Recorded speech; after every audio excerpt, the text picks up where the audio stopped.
How's everybody today?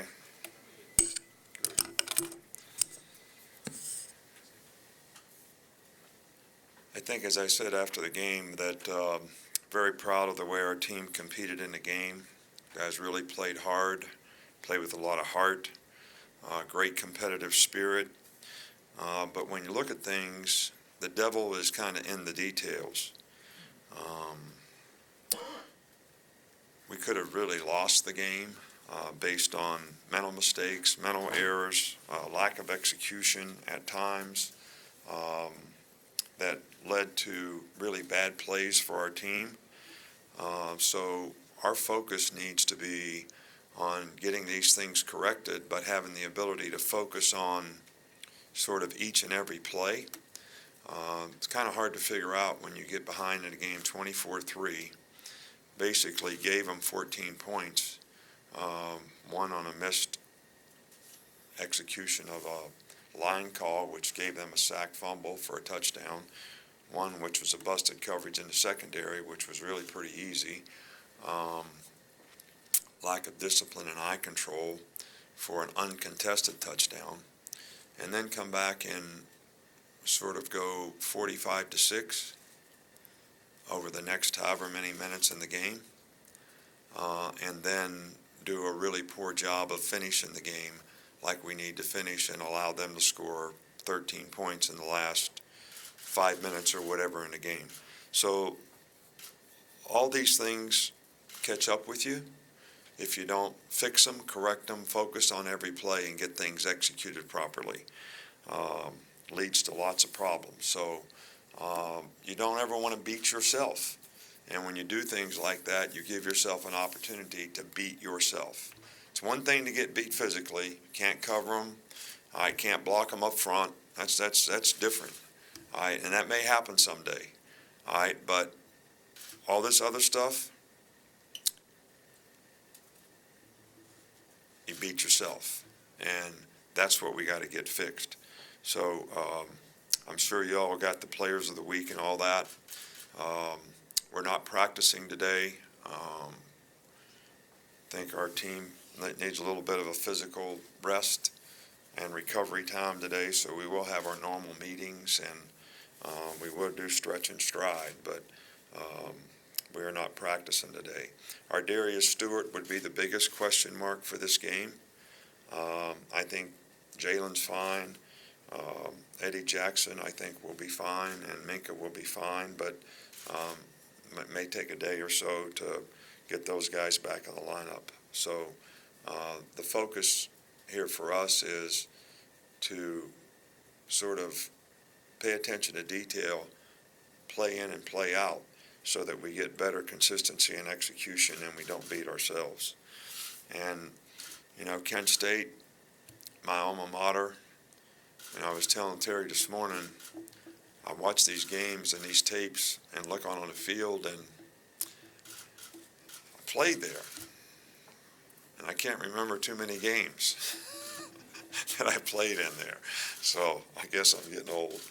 But anyway, they did a nice job against Penn State. It was 16-13 at the half, and they actually missed a field goal to tie the game. And I think they've settled on a quarterback, number 17, Mitchell, who's a very athletic guy who has played really well for them. And, you know, you don't have to look far to find Central Michigan beating Oklahoma State. The Mid-American Conference is sort of known for being able to come up against some pretty good teams and come up with some wins. So, and obviously, North Dakota State beating Iowa last week as a ranked team. This happens every week. And it happens because the teams that they're playing don't have the proper respect. They don't prepare correctly. And then they don't go out and play very well. And the other team has players, too, that are very capable. And they need to be respected. And we need to focus on what we need to do to get better as a team and play to our standard. And that's certainly going to be the message for this week. Starting back with Cecil. Coach, just to follow up on our Darius, a couple of things. If he can't go, who's the next guy? Robert Foster, does he have an expanded role? Or Well, Robert will play some, but the guy that's been playing really well for us is Cam Sims. So we would, play him as well. Um, and be an opportunity for some other guys to play. The young guy that we've been trying to play both ways, who's got a lot of promise, is Trayvon Diggs, who, because of our lack of depth in the secondary, we've tried to be playing him both ways, which I think, we'll probably try to emphasize a little more offense with him this week. And just a quick one, I'm sorry, Josh, just a quick one about the Ole Miss onside kick that they recovered. Is that just a perfect kick by them? Is there No, something we didn't block the right guys. If you do what we do, they twisted. You're supposed to pass off the twist and block the guys. Calvin probably didn't. It was a great kick and a really favorable hop for them, the way it hopped. But he let the ball play him rather than playing the ball, and we didn't block the guys right. If you block the guys right, you still have a chance to recover the ball because they don't penetrate to the ball.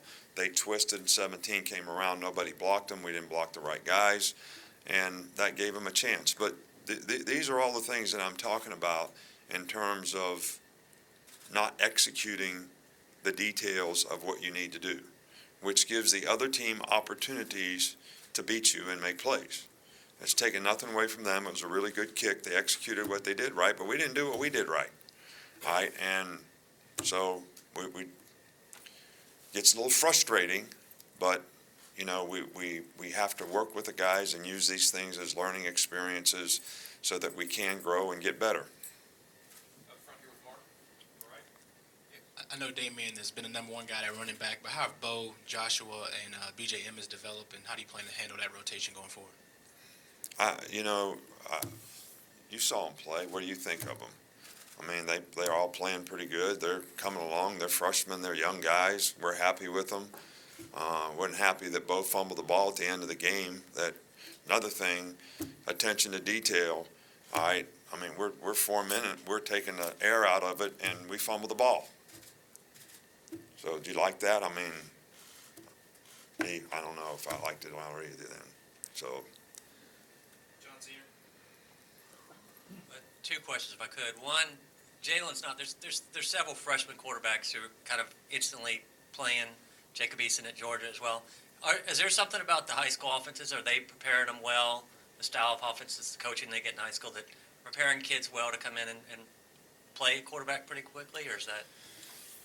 Well, I can't answer that. I think it depends on the style of offense you played in high school and what you developed in, and then what you go to in college.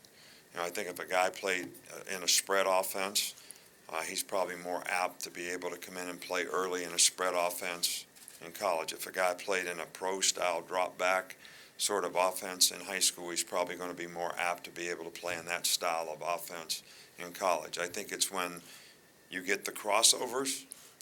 In other words, a guy was a spread guy, and now you want him to be a drop-back guy. That's what takes time to develop guys.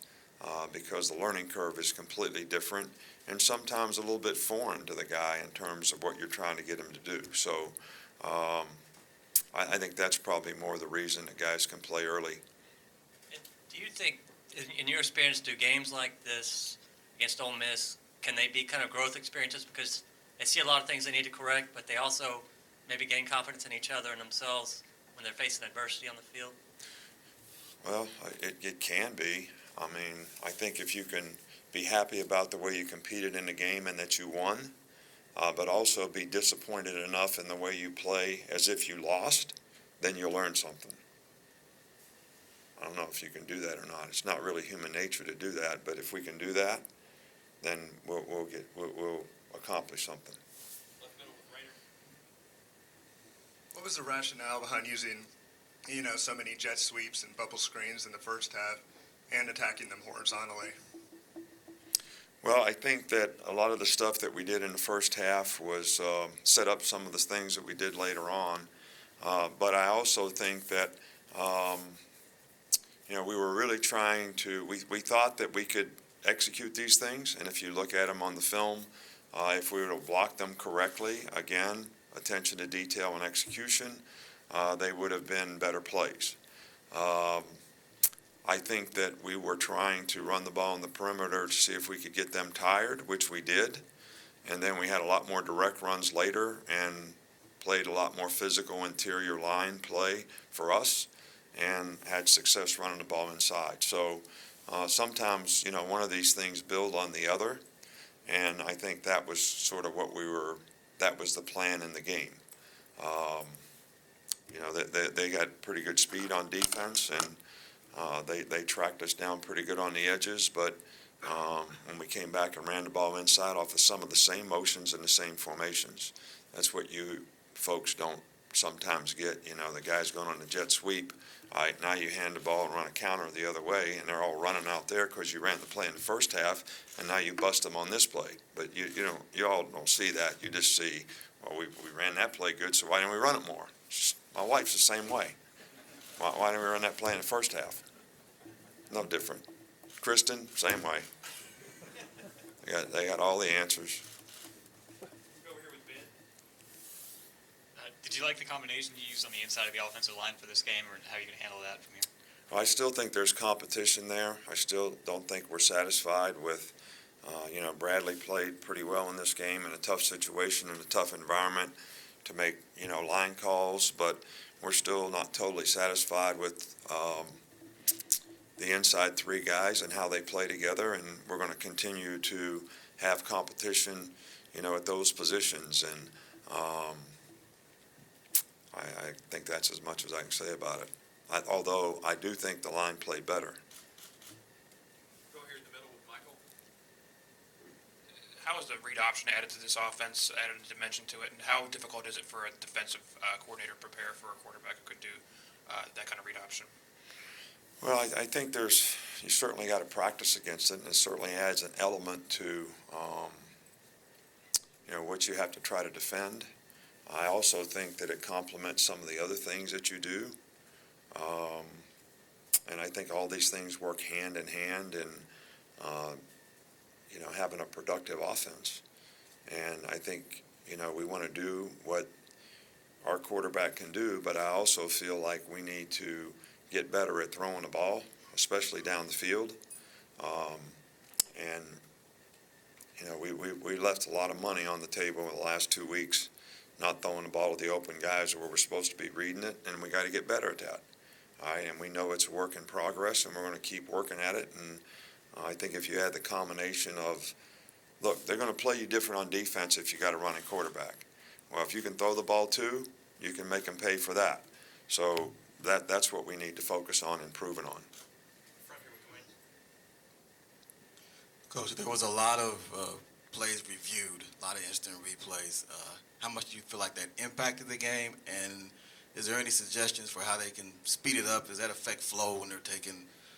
Well, but I think the thing that's more important than all of it, if you're going to put it in some priority, is, yeah, it slows the game down. Yeah, there's a lot of reviews, but I think the number one priority is everybody wants to get it right. And I think the game's a lot better that we have replays that we get it right. I mean, think of the significant plays in the game that got overturned that were difficult calls on the field. All right, so I'm not complaining about the officiating. They're difficult calls on the field. Just take the 2 quarterback fumbles. All right, both guys were down, but there was a big play for them. Jalen was down. There was a big play for us because they didn't score a touchdown when they got down to the 1-yard line, and the guy basically threw the ball in the end zone, and they ended up recovering it. If it would have gone out of the end zone by that much, it'd have been a touchback, and they wouldn't have got any points. All right, so just those 2 plays. What if we didn't review those 2 plays? I'm for them getting it right, and I appreciate the fact that we've gone to the new system where we have sort of a command central where we have the best people reviewing these things and making the best decisions. So I think hey, everybody's trying to get it right, and I certainly appreciate what they're trying to do to get it right. Up front here with Ken. Wanted to ask how you thought Shaheem Carter played, especially in Minka's absence, but and talk about his development a little bit. Well, we've got a lot of young DBs that several of them got a chance to play at the end of the game, and I think this experience that they got will be invaluable to their development. We've tried to play them, in other games this year so that they can develop, and we're encouraged by the progress that they're making, but we certainly need to continue to make improvements. I think part of the issue at the end of the game for us was they were in empty, the whole time. And having a couple, three, no Reuben, no Minka, no Eddie. All right, so you got the signal caller in the secondary and the signal caller up front that aren't in the game. And we were afraid to call things that we had practiced against empty, not knowing if we could execute it. So we really played with our hands tied a little bit, which almost cost us at the end of the game, allowing them to get back in the game. So Shaheem has done fine. He's making great progress. I hope that this game experience will help his confidence, and he'll learn from it and grow and understand the importance of, I think when you talk about freshmen, and I think there's unique guys, and we certainly had some last year. Minka was a unique guy. Bronny Harrison was unique. Deron Payne was unique. Calvin Ridley was unique. But when you take freshmen, all right, and you think about when you were a freshman in college, and I'm assuming that everybody here went to college. I mean, I don't mean to, I really respect this group. All right, so, but, I mean, these guys are still trying to figure out going to class, how to handle the social aspects of their development, which is a little difficult when you're that age, and come to practice and prepare for a game and all that. So, some guys are unique in their ability to do that. Jalen's a little bit like that. I mean, he's very focused. Nothing affects him. Nothing bothers him. I mean, nothing bothered him in the game. I mean, so, but for most freshmen, me included when I was a freshman, I'll be the first one to join this group. It's difficult to make all those adjustments academically, socially, and athletically, and go out there and play in a game of that magnitude and feel like you got both feet on the ground. Two more quickly here. We'll start with Sheldon. Coach, a little two-parter. Non-offensive touchdowns, that appears an area that you guys do have attention to detail. Can you talk a little bit about that, and also how demoralizing that is for an opponent? Well, they had one against us too. So, but, it's something that we work on. I mean, turnovers are a big part of what we work on, and not only getting the turnover, but returning the turnover, and how to block them. And that's something that has been very beneficial to us. What have we scored? 5? Is it 5 this year so far, non-offensive touchdowns? So, we want to continue to work and try to develop and be able to continue to do those things and get the turnovers. That's where it starts. And if we can finish them, great. If we can do it on special teams, I think it's a huge advantage. How it affects a team, I mean, you got to try to coach your team to play the next play so those things don't affect you. And I think that's the one thing that, I'm trying to give our team a lot of credit for, is they had those things happen and it didn't affect them in the game. And they kept playing and executing and got ourselves back in the game. And, crazy game. But the only way we stayed in it was because we stayed with it and didn't let those things affect us.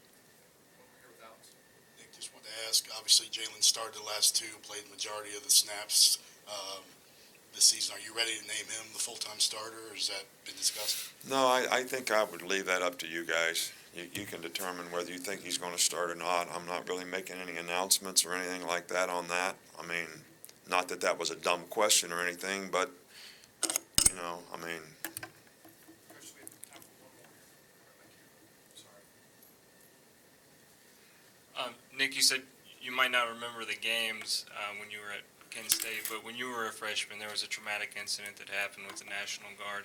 How did that affect you, throughout your life, and especially in coaching, how you deal with young people? Well, I think it was probably certainly to that point in my life, one of the most traumatic experiences I think that I'd ever had to deal with. To have students on your campus shot, killed, and actually didn't see it happen, but saw the aftermath right after it happened. And it's made me have a lot of appreciation for a lot of things. It actually made me appreciate the fact that law and order is very important, but it also made me appreciate the fact of what those students were trying to express in terms of, the Vietnam War and the demonstrations that they were having, and the confrontation that occurred was unnecessary.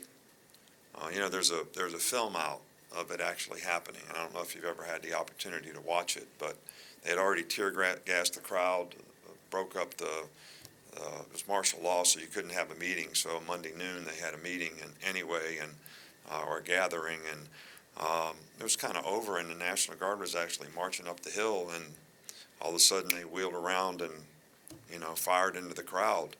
So nobody could ever quite figure out how that happened. It seemed pretty unnecessary. But I had class with one of the students that were killed, Allison Krause, and I didn't know her or anything, but that well. But it was a pretty chilling experience, and something that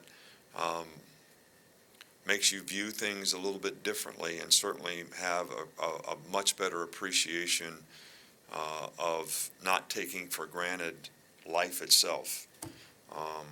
So it was, and it probably had more to do to stop the war in Vietnam than anything that happened, unfortunately. For the students. All right, thanks.